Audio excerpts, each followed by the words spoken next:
Nagasawa. I'm a guitar player of Dehumanized. I'm Michael Centrone. I am the lead vocalist of Dehumanized.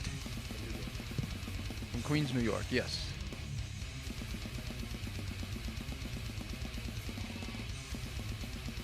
George and I, yeah, we are the only two original members that are left in the band from way back in 1995.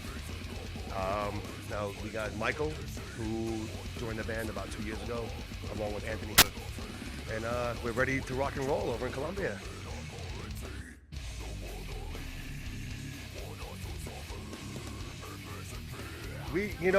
The first time we jammed, we had just an amazing chemistry there, you know what I'm saying? Like, we were both into the same kind of music, a lot of the same bands, and they're both out of their minds. well, that too. Right, and here we are. I mean, I've known George for 20 years. When we started the band in 95, it was just, we jammed, everything seemed right. We wrote pretty, what we thought were fucking awesome songs. And we recorded it, and we were just a band for like 2 months. And we recorded that. So it was awesome. It's cool. Well, we were walking down the street, and he was following. No, I'm kidding. Yeah, I was homeless, and I was begging for change. We asked him if he wanted the job. He said yes. Yeah. I was taking anything at that point. We actually have known Michael for many years through other bands, his old band, stuff like that. We played shows together.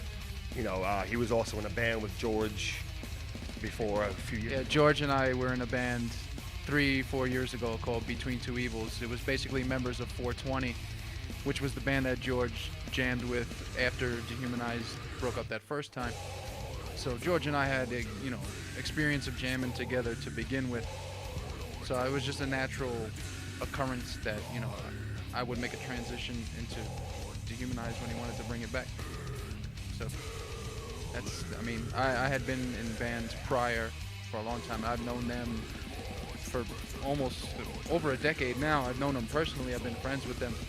So it was a flawless transition to just join the band and start jamming. I already knew all the material anyway. I've been a fan of Dehumanized since I was younger.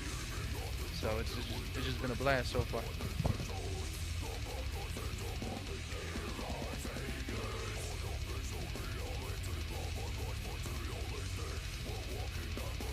Of life, Life happens sometimes.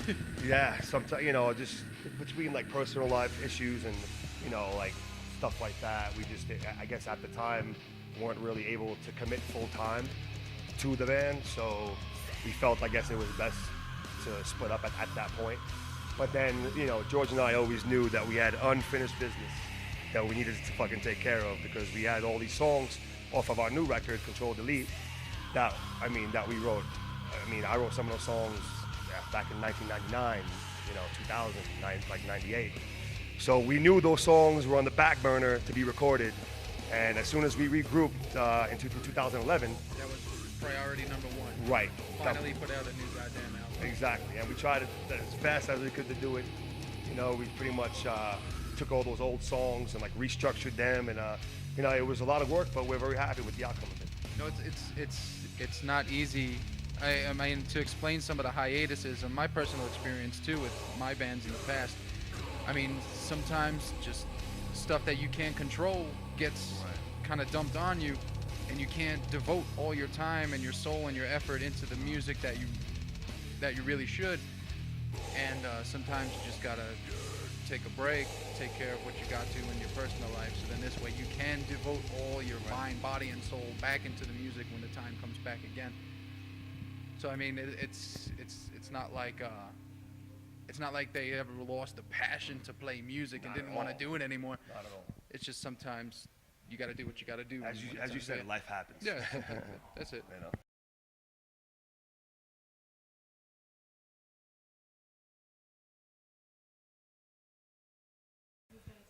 Well, I love those dudes. I mean, John Gallagher's a good friend of ours. I felt very flattered, and to me, it's humbling, because they're such a great fucking band, and to have a band of that caliber, cover something, that we wrote way back in the day, it's very honoring for us, They're an influence as well on us. dying fetus. Absolutely. They were a big influence on us. Even like way back in '95, they were just always a great band, and they still are. I mean, it put a smile on my face when I actually heard about that they were covering a Dehumanized song. Because this was before, Dehumanized got back together again this recent time. When I heard about that, it's ridiculous. They're covering, they covered Cannibal Corpse also on that EP. Right. They're covering Bolt Thrower, right? Then they just throw Dehumanized in there, this little underground Queens, New York band that hadn't released an album in 18 years or whatever. Like, let's just throw this random Dehumanized song in there, just to shake it up. That's awesome. I loved it. Yeah.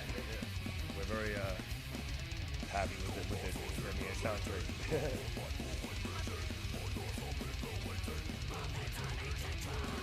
The whole scene as a whole, I mean, we love it, I mean, coming out here, especially like the way, everyone's treating us, it's amazing for us, you know what I'm saying? It's like, I mean, we did work hard, on our new album and stuff like that, and to see it, paying off like this, it's for me, it's an honor. I'm sure for Michael too. I'd say the hardest part is just it's physically challenging sometimes. We're not young kids anymore. Oh, and this yeah, is right. The hardest part, yeah, we all especially work, for George, yeah. We're all very responsible, take care of our stuff, back at home, personal life stuff and everything, and this is our, I guess, break away from the normal life at home. Right. It's very spiritually. It's a spiritual healer. Oh, definitely. Because it's so strenuous. Also, I mean, speaking as a vocalist, it's very strenuous to sing that kind of extreme music like that. But it's the reward is immense. It's basically the same as just if you're exercising, working out really hard. At the end, you feel that pump. You just feel good. You got some energy in you and everything.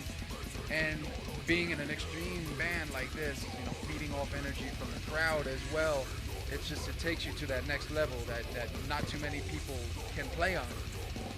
So, but it's a challenge literally to perform that type of music. But at the same time, it's ultra rewarding. It's a ridiculous, like, we're just being loud and I'm just yelling at people.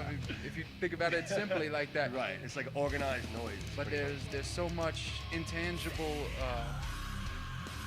things that go into the whole overall. Yeah, I mean, aspect. even just to write one song, Yeah. It's a whole process. I mean, it takes a long time. It takes a lot of, hard work, effort, commitment. It's just, even just to write one song opposed to say 11 songs that are on our new album. We definitely work hard at it, but we're very proud of it, and we hope all you guys enjoy it.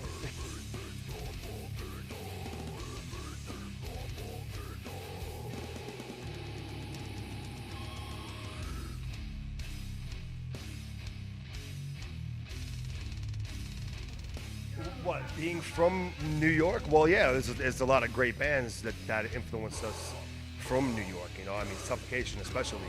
I mean, I've been a huge fan of theirs for a very long time. Internal Bleeding. Yeah, Internal Bleeding, Pyrexia, Immolation. Yeah, I mean, absolutely. It's just there's so many good bands from there. Like to be part of that whole mix is awesome. It's really cool. Just living in New York City alone, it's a fucking war zone. So it's no surprise that this kind of angry, extreme, groovy music just comes out of us. It's in our soul. We experience such stress and hardships and just all the crazy stuff that goes along with living in New York City. No, not at all.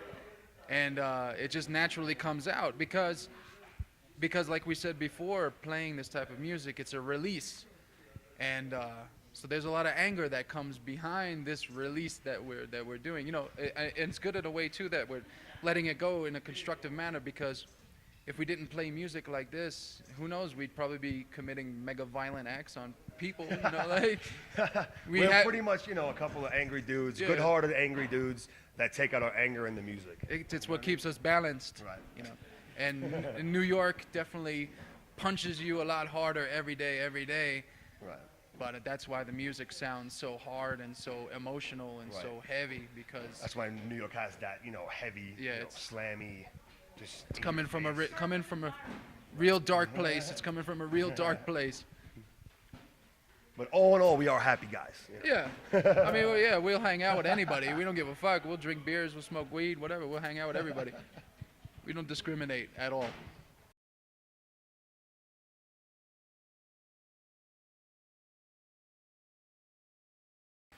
Oh man, that whole trip was an experience. It was awesome. I mean, the place was packed. Everyone was just so into it. And, they were all about us, and it was fucking awesome. It actually kind of reminds me of here. Everyone's just all about it. Everyone's like so loyal and supportive, and it makes us feel fucking awesome. Yeah, we were seeing people walk around that fest, dehumanized shirts from all eras, from like the original Doomed to Die shirts from 1995 and 96. Yeah, I mean, my favorite part personally, of course the show was incredible.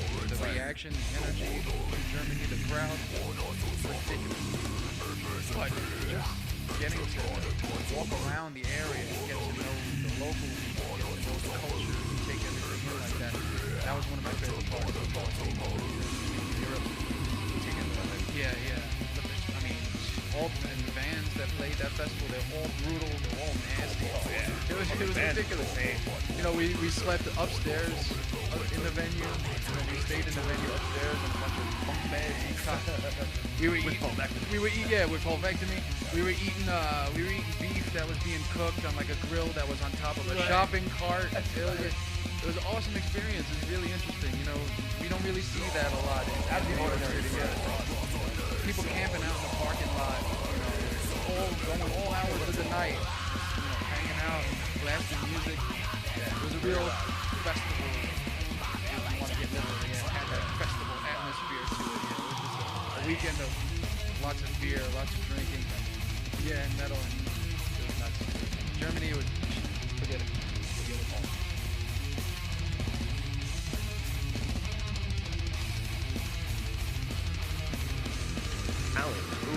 Just to try to get everything nice and crisp and neat and clean. I'm a fucking perfectionist. Anything that I record, I always like to make sure it sounds as legit and clean and as possible. So I guess the most challenging, for me, was just to nail those tracks down as tight as I could. Like on the vocal end, I had kind of like big shoes to fill because, like I said before, I've been a fan of Dehumanized myself. So if I was hearing about a new Dehumanized recording and I wasn't in the band, I'd want that singer to be ridiculous. I'd want him to really bring it hard.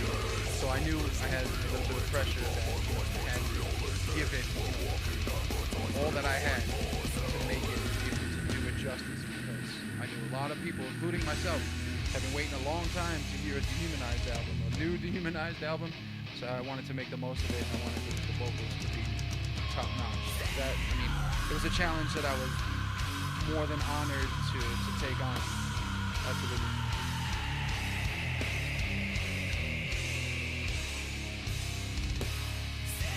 Oh my God, it's been awesome. We just came in yesterday, and everyone's just been so hospitable to us. Man, okay, I only spent $1 so far. I've been here for like 2 days, it's just everyone just takes care of us. I don't know, man. So far, I'm loving it. I can't wait to play. And then tomorrow night we're playing in Armenia, and I heard it's gonna be crazy over there too. We're looking forward to it. The dudes in Gore Trade, we were hanging out with them all night, and it was just retarded. To tell you the truth, I was trying drinking till fucking 7 in the morning. Yeah, I was trying to sleep, to tell you the truth, but that was impossible because they were doing their little death metal karaoke in the other room, blasting Suffocation, blasting Sinister, singing along to it at 5 in the morning. I'm trying to sleep because I'm tired from the plane ride. That's just in it in a nutshell. Dudes are going crazy. So we haven't even played the first show yet of this trip, and already it's been a crazy time. We're having a blast so far, and I'm sure it's gonna just get better. The food has been incredible. Oh yeah, definitely. I love it. I love the food. Metal life. Check it out. Live and breathe metal life.